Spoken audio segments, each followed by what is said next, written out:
Can you change someone who doesn't want to change? The answer is yes. However, to change someone who doesn't want to change, you must find something called what? Leverage. Leverage is what makes change go from a should to a must. See, write this down if you would.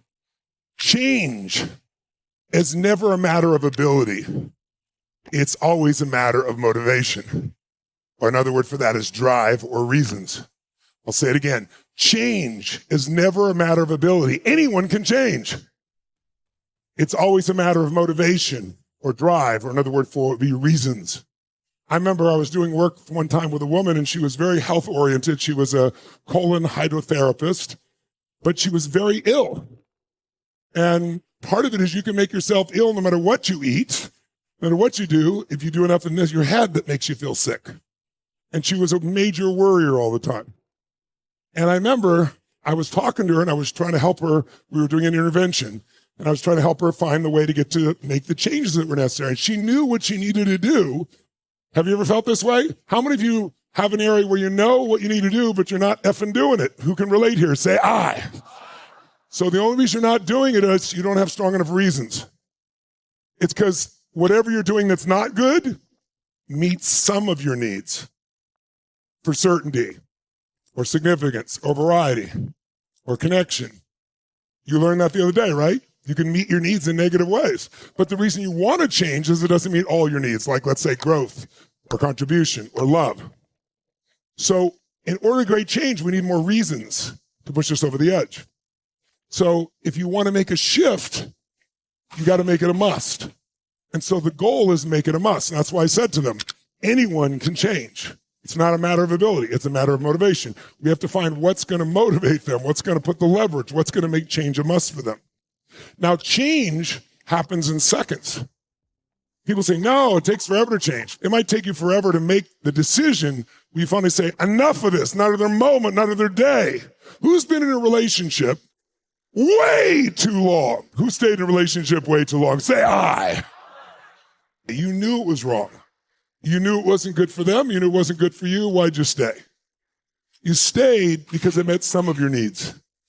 Well, at least, even though it's not great, it's what you know. It's certainty. Certainty has a certain level of comfort to it, right? It might have been, you imagined it being better. There's so many ways that you can duck change. But it's not a matter of ability. If there's a strong enough reason, you will do it. So one of the ways people avoid change, listen to me now, is wherever they're experiencing pain that would give you leverage to change, they exit that time frame. You ever wonder how someone could go to a doctor, they're told they have lung cancer, they smoke, and the doctor says, if you don't stop smoking, you're going to die, and they keep smoking. You would think that would be enough leverage for some people. It is. Some people, that still won't do it. Do you know why? Because their brain goes, well, George Burns smoked until he was 102 years old. And they say, because no one knows the future, so you can make it up. Or they escape the leverage by saying, well, I've smoked in the past and I was okay. We've all had moments of change. Who's had a relationship like that? And you finally got to a point where you said, no more, not another moment. I'm out of here. It was painful in the past. It's painful in the present. It's painful in the future. It's over. Who's done this? Say, I. When you link pain to the past, present, and future, there's no escape. And so you change. How many got something that needs to change? That has not. Then you don't have enough leverage. And you have to use pain judiciously, just a short burst to break the pattern. I'll give you an example.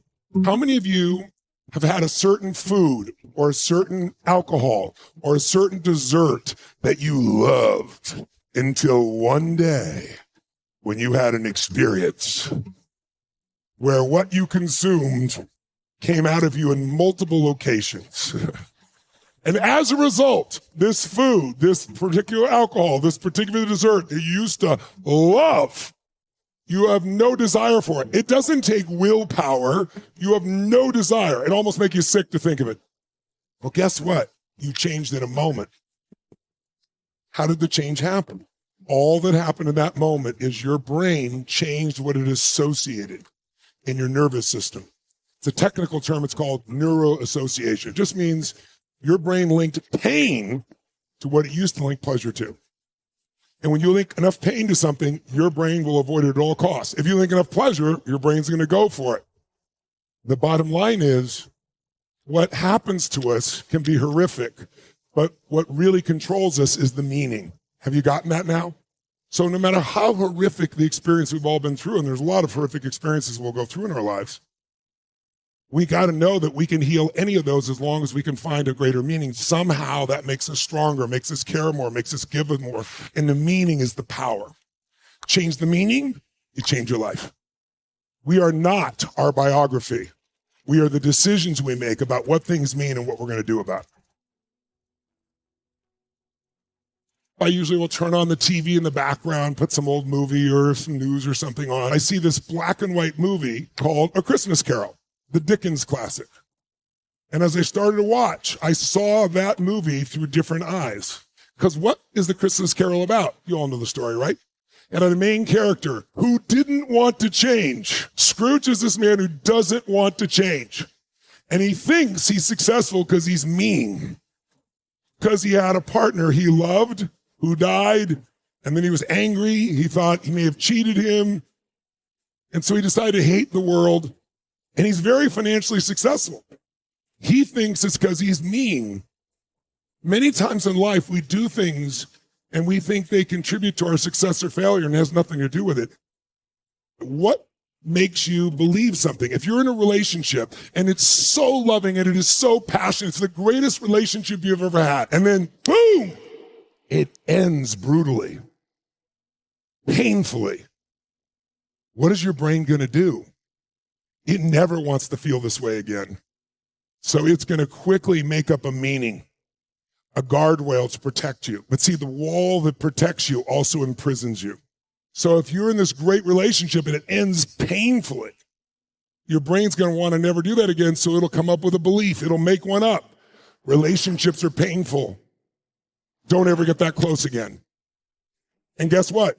It'll work on the surface, but then they'll be in pain the rest of their life because they'll never have a deep relationship.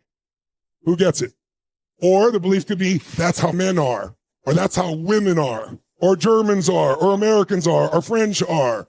All the generalizations. Remember, our brains generalize, they distort and delete. If we don't think clearly, our survivor mind will put us in prison. And so what we want to do is free ourselves. But to free ourselves, we've got to break those associations.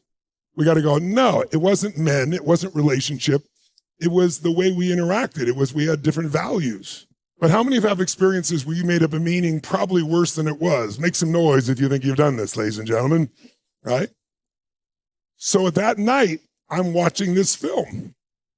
And I'm watching from a different set of eyes. And I'm going, this is the game plan for lasting change. Because this man does not want to change under any circumstances. Because he knows being mean has made him rich, he thinks. It's not true, but he thinks it. So he keeps doing it. We do whatever we believe. In our own life, the only way you end and have peace is you free yourself from those limiting meanings. So I'm watching this and going, wow. This guy didn't want to change, and he changed that fast. How did it happen? 3 neuroassociative conditioning specialists showed up at his house. 3 ghosts. And what those ghosts do, they got him to associate massive amounts of what? Of what? Pain to all that had done in the past related to that. But then, when he thought he couldn't handle it more, they brought him to the present and gave him unbelievable pain in the present. And then he thought he was done, and they took him all the way to the future, all the way to the moment of his death, and put him in eternal pain, he thought. And then he woke up and realized, I can change it all right now. And how fast did he change, my friends? How fast? How fast? In a heartbeat. But it's because he had pain in the past, the present, and the future. There was no place to escape. The leverage is there. If I put a wall here, here, and here, and the one behind, I start to close them, magically you'll move that direction. So we want to do that for ourselves. We want to free ourselves. Who's up for that? Say I.